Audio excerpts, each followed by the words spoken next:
Hello प्यारे, कैसे हैं आप लोग। उम्मीद करते हैं अच्छा ही होंगे। एक बार फिर से आप लोगों को अपने यूट्यूब चैनल मैथ्स की झप्पी में स्वागत है।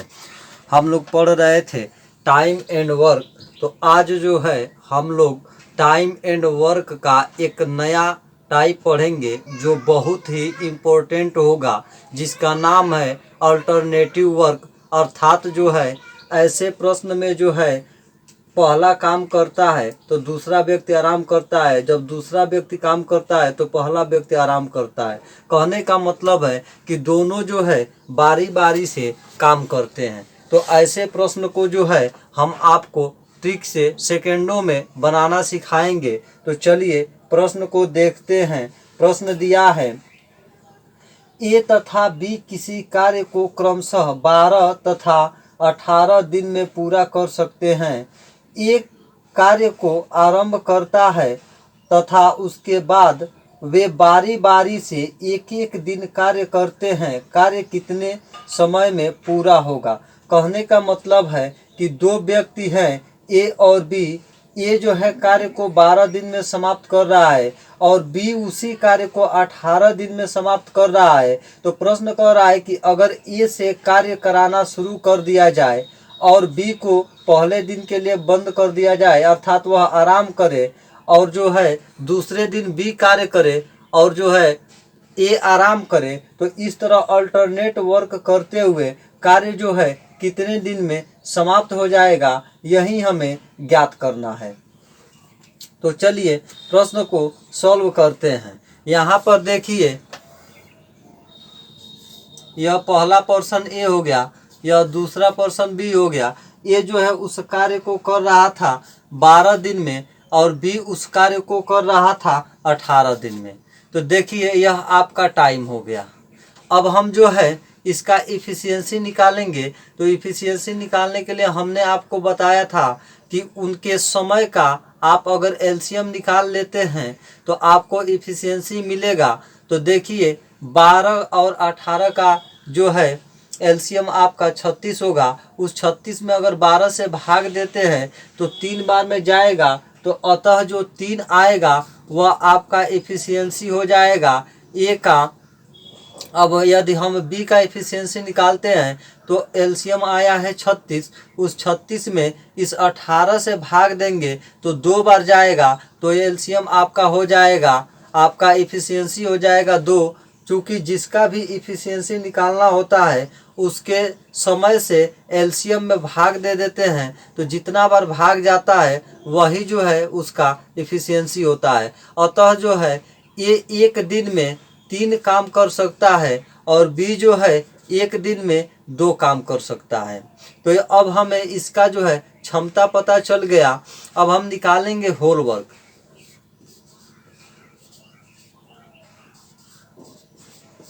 तो होल वर्क होता है जिसका टाइम उसका एफिशिएंसी। तो हम बी से ही होल वर्क निकालते हैं। तो देखिए बी का टाइम 18 है और इसकी क्षमता जो है 2 है, तो इसको दोनों को गुणा कर देते हैं। 18 गुणे 2 अर्थात 36। कहने का मतलब है कि हमें यह पता चल गया कि हमें काम कितना कराना है। तो हमें जो काम कराना है वह आपका संख्या है 36। अब जो है देखिए ये एक दिन में काम कर रहा है 3, और जबकि बी जो है एक दिन में काम कर रहा है 2। तो पहले दिन अगर ए काम करता है तो काम करेगा 3 और उसके बाद ए आराम करेगा। दूसरे दिन जो है काम करेगा बी और वह काम करेगा 2। तो इस तरह जो है ए पहले दिन 3 किया और जो है बी जो है दूसरे दिन 2 किया। तो 2 दिन में कुल कितना काम हुआ, तो 3 + 2 अर्थात 5 काम हुआ। यानी देखिए 2 डेज में आपका टोटल काम हुआ 3 + 2 अर्थात 5। हमें काम कितना कराना है 36। तो अब जो है हम सोचेंगे कि इस 5 को 36 कैसे बनाएं। तो 5 को 36 हम नहीं बना सकते हैं, लेकिन हम 36 के करीब में जा सकते हैं। जैसे अगर यही जो है यहाँ पर 18 रहता, इस 5 के जगह पर तो हम 2 से मल्टीप्लाई कर देते तो 36 मिल जाता। लेकिन यहाँ 5 में देखिए 5 का पहाड़ा अगर 1 2 3 करते हुए पढ़ेंगे तो 5 एकम में 5, 5 दूना 10 ऐसे करते जाएंगे तो 5 सत्ते 35 होता है। और अगर 8 बार में जाएंगे तो 40 हो जाएगा। तो देखिए यहाँ हमें 35 आ रहा है और 40 आ रहा है, लेकिन 36 नहीं मिल पा रहा है। तो इसलिए हम 36 के करीब में जाएंगे। और कभी भी या तो हमें होल वर्क के बराबर लाना होता है और नहीं तो होल वर्क से थोड़ा कम लाना होता है। तो अब यहाँ पर देखिए, यहाँ पर जो है 36 के करीब में 35 है, इसलिए हम क्या करेंगे, दोनों पक्ष में 7 से गुणा करेंगे। तो 7 गुणे 2 अर्थात हो जाएगा आपका 14 डेज। और 14 डेज में जो काम होगा वह 7 गुणे 5 अर्थात 35 होगा। कहने का मतलब है कि 14 दिन में ए और बी अल्टरनेट काम करते हुए 35 काम जो है कर दिए। अब बचा हुआ काम कितना है, तो एक काम है। और एक काम है तो पहले कह दिया है प्रश्न में कि ये जो है कार्य को करना शुरू करता है, तो इसलिए बचे हुए काम को ए से कराएंगे, उसके बाद ही बी को बुलाना होगा। तो बचा हुआ काम कितना है, तो बचा हुआ काम आपका एक है। यहाँ से देखिए 35 प्लस 1 36 होता है, तो बचा हुआ काम कितना है, एक है। और उस एक काम को जो है अपने क्षमता के अनुसार ए करेगा। तो अब एक काम को जो है ए द्वारा, एक काम को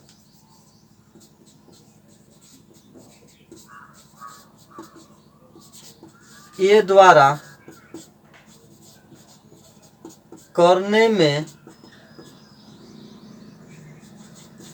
लिया गया जो समय होगा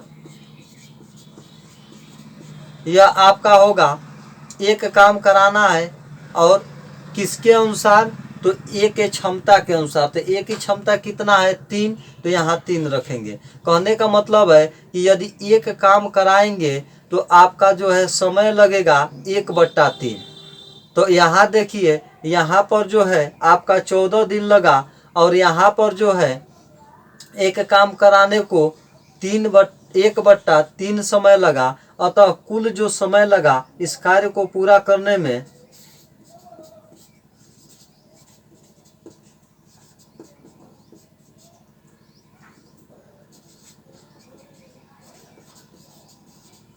जो कुल समय लगा वह आपका हो जाएगा यह 14 दिन। 35 काम कराने में लगा जो समय वह 14 दिन, और प्लस एक काम को कराने में लगा समय तो 1/3। तो अब इसको जो है अगर इसको सही करते हैं तो इसको लिख सकते हैं 14 तिया 42 1 43, 43/3। या फिर इसको ऐसे भी लिख सकते हैं मिक्स फ्रैक्शन में 14 सही 1/3 दिन। कहने का मतलब है कि अगर ए और बी जो है मिलकर अल्टरनेट काम करते हैं तो कार्य को पूरा करने में जो समय लगेगा वह 14 सही 1/3 दिन लगेगा। और यही आपका जो है आंसर होगा। चलिए एक और प्रश्न को देखते हैं ताकि जो है ट्रिक आपको समझ में आ सके। तो चलिए प्रश्न को पढ़ते हैं। प्रश्न दिया है, ए तथा बी एक काम को क्रमशः 7 दिन तथा 8 दिन में पूरा कर सकते हैं। यदि दोनों एक दिन छोड़कर एक दिन कार्य करें तथा एक कार्य आरंभ करें तो सारा कार्य कितने दिन में समाप्त होगा। प्रश्न को समझ लीजिए। प्रश्न कह रहा है कि ए और बी दो पर्सन है। ए कार्य को 7 दिन में समाप्त कर रहा है जबकि बी उसी कार्य को 8 दिन में समाप्त कर रहा है। कह रहा है कि अगर दोनों जो है अल्टरनेट काम करे, कहने का मतलब है कि अगर ए आज कार्य कर रहा है तो बी को कल करना होगा, और बी अगर कल कार्य करेगा तो ये जो है उसके अगले दिन कार्य करेगा। इस तरह जो है अल्टरनेट बारी बारी से कार्य करते हैं तो कार्य कितने दिन में समाप्त हो जाएगा। और कंडीशन दिया है कि कार्य जो है ए से ही शुरू कराया जाता है, यानी पहले ए शुरू करता है उसके बाद बी शुरू करता है, फिर ए शुरू करेगा फिर बी शुरू करेगा। इस तरह अल्टरनेट करते हुए वह कार्य जो है कितने दिनों में समाप्त हो जाएगा। तो चलिए प्रश्न को सॉल्व करते हैं। यहाँ पर देखिए ए हो गया और यह आपका बी हो गया। ए के द्वारा जो है लिया गया समय आपका 7 डेज है और बी के द्वारा लिया गया समय आपका 8 डेज है। अब देखिए यहाँ पर यह आपका टाइम हो गया। अब हमें इफ़िशियंसी निकालना है, तो हम जानते हैं कि अगर दो पार्ट में है तो इफ़िशियंसी आसानी से लिख जाता है। इसको यहाँ रखिए और इसको यहाँ रख दीजिए तो इफ़िशियंसी आपका मिल जाएगा। तो यहाँ यह आ गया 8 और यहाँ आ गया 7। तो कहने का मतलब है कि ये एक दिन में 8 कार्य करेगा, जबकि बी जो है एक दिन में 7 कार्य करेगा। अब हम निकालेंगे होल वर्क। होल वर्क होता है जिसका टाइम उसका एफिशिएंसी। तो हम चलिए बी से ही निकाल लेते हैं। तो बी का टाइम इंटू बी का एफिशिएंसी, बी का टाइम आपका 8 दिन है और इसका एफिशिएंसी 7 है। तो 8 गुणे 7 इज इक्वल टू आपका हो गया 56। कहने का मतलब है कि हमें पता चल गया कि हमें कुल कितना कार्य कराना है। तो आप देखिए कुल कार्य कराना है आपको 56। अब देखिए कह रहा था प्रश्न कि ये कार्य को शुरू करता है। तो देखिए पहले दिन ये कार्य करेगा,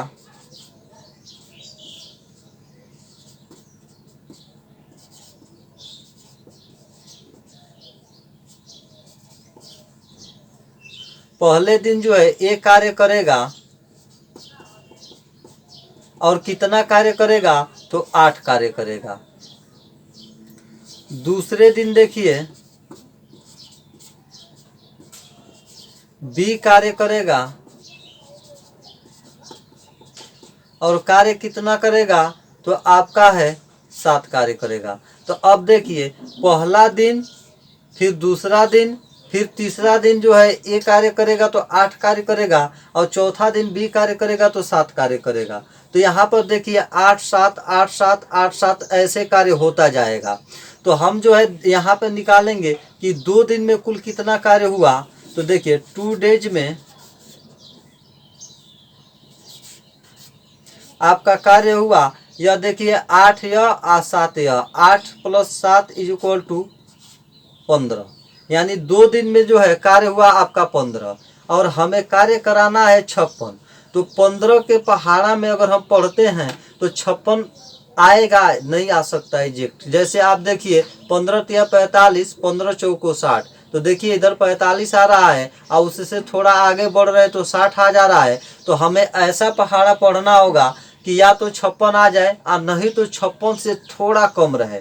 तो देखिए 15 × 45 और 15 × 4 60, यानी कि हम अगर 3 बार पहाड़ा पढ़ते हैं तो 45 हो जाएगा और यह जो है 56 से कम होगा और 56 के नज़दीक भी होगा। तो चलिए इसमें 3 से पहाड़ा पढ़ लीजिए, यानी दोनों तरफ 3 से गुणा कर लीजिए। तो 2 × 3 डेज यह इज इक्वल टू होगा 15 × 3, अर्थात देखिए 6 डेज में जो काम हुआ यह आपका हुआ 15 × 45। यानी कि अगर जो है 6 दिनों तक वे लोग अल्टरनेट काम करते हैं तो 45 कार्य जो है समाप्त होगा। अब देखिए यहाँ पे हमको 56 कार्य कराना था, तो जो शेष कार्य बचा हुआ है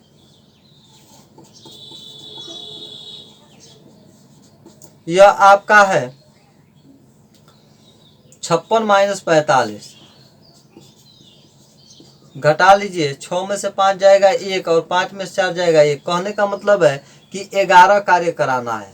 तो 11 कार्य कराना है और कार्य जो है आरंभ करता है, प्रश्न में दिया था कि कार्य जो है यही आरंभ करता है। तो अब जो है ये 1 दिन और कार्य करेगा। तो 1 दिन और कार्य करेगा। यहाँ देखिए 6 डेज में आपका 45 काम हुआ और देखिए यहाँ पे कार्य कराना है और 11 कार्य कराना है। तो ये जो है 8 कार्य कर रहा है, तो 8 कार्य कर रहा है और 11 कार्य बचा हुआ है। तो आराम से ये 1 दिन कार्य करेगा। तो देखिए 1 दिन जो है ये कार्य किया और कितना कार्य किया तो आपका 8 कार्य किया। अब इसको जोड़ लीजिए तो यह आपका आ जाएगा 8 × 5 = 13 का 3 कैरी 1 4 1 5। कहने का मतलब है कि 53 कार्य हो चुका है 7 डेज में। चूँकि ये कार्य किया था तो अब जो है अगले दिन जो है बी कार्य करेगा तो बचे हुए कार्य को करेगा, तो बचा हुआ कार्य कितना है, तो बचा हुआ कार्य आपका हो जाएगा, यहाँ आपका हो गया 3 बचा हुआ कार्य है, तो 3 कार्य को कराना है और किसके द्वारा कराना है, तो बी के द्वारा कराना है। तो बी अपने क्षमता के अनुसार करेगा। तो देखिए 3 कार्य करेगा और उसकी क्षमता कितना है, तो आपका उसकी क्षमता है 7। तो कितने दिन में करेगा, तो 3/7 डेज में। अब जो देखिए आपका 56 कार्य हो चुका है और आपका समय जो लगा है वह 7 सही 3/7 है।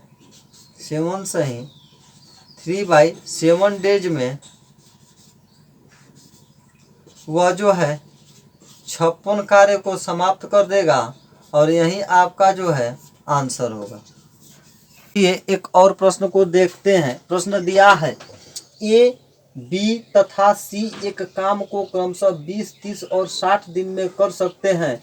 ये उस काम को कितने दिन में पूरा कर सकता है यदि बी और सी द्वारा हर तीसरे दिन उसकी मदद की जाती है। तो कहने का मतलब है ए, बी और सी 3 पर्सन है जो क्रमशः किसी कार्य को 20, 30 और 60 दिनों में पूरा कर सकते हैं। कह रहा है कि ये जो है उस कार्य को कितने दिनों में पूरा करेगा जब ए की मदद हर तीसरे दिन बी और सी करते हैं। तो चलिए प्रश्न को सॉल्व करते हैं। यहाँ पर देखिए 3 पर्सन हो गया ए, बी और सी। यहाँ पर ए के द्वारा लिया गया जो समय होगा वह आपका 20 होगा, बी के द्वारा लिया गया आपका समय होगा 30 होगा और सी के द्वारा लिया गया समय आपका 60 होगा। टाइम तो अब इफिशियंसी निकालेंगे। तो देखिए इफिशियंसी निकालने के लिए इनके समय का एलसीएम लेते हैं। तो 20, 30 और 60 का एलसीएम आपका आ जाएगा 60। अब इस 60 में जिसका इफिशियंसी निकालना होता है उसके टाइम से हम डिवाइड करते हैं। तो एक इफिशियंसी निकालनी है तो 20 से डिवाइड करेंगे तो आपका आ जाएगा 3। अतः ए की इफिशियंसी आपका 3 होगा। उसी तरह बी की जो इफिशियंसी होगी 60/30 अर्थात 2 होगा। उसी तरह सी की इफिशियंसी जो होगी 60/60 अर्थात 1 होगा। अब हम निकालेंगे होल वर्क। तो होल वर्क होता है जिसका टाइम उसका इफिशियंसी। तो चलिए हम सी से ही निकाल लेते हैं, सी का टाइम इंटू सी का इफिशियंसी। तो सी का टाइम आपका 60 है और इफिशियंसी 1 है, अर्थात हमें कार्य जो कराना है वह 60 कार्य कराना है। अब देखिए पहले दिन जो है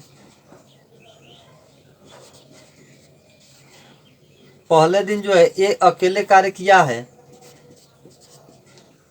और कितना कार्य किया हो, तो अपने क्षमता के अनुसार अर्थात 3 कार्य किया है। दूसरे दिन जो है एक कार्य किया है, लेकिन यहाँ पर जो है यहाँ पर भी ये अकेले ही कार्य कर रहा है।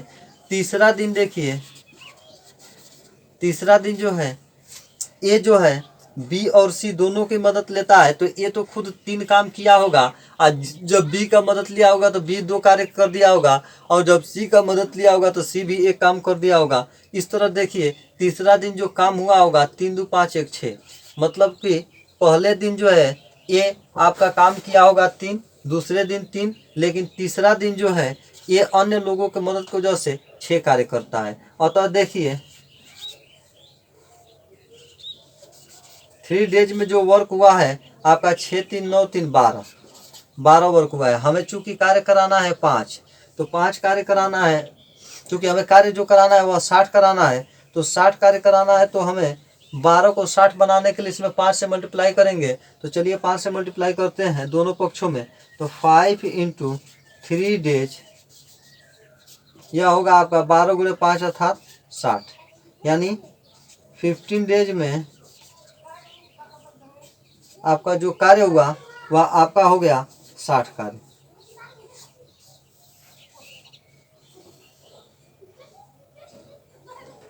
और यही जो है आपका आंसर होगा। यदि आप लोगों को हमारा वीडियो जो है अच्छा लग रहा है तो कृपया आप लोग चैनल को लाइक करें, सब्सक्राइब करें और शेयर करें। धन्यवाद।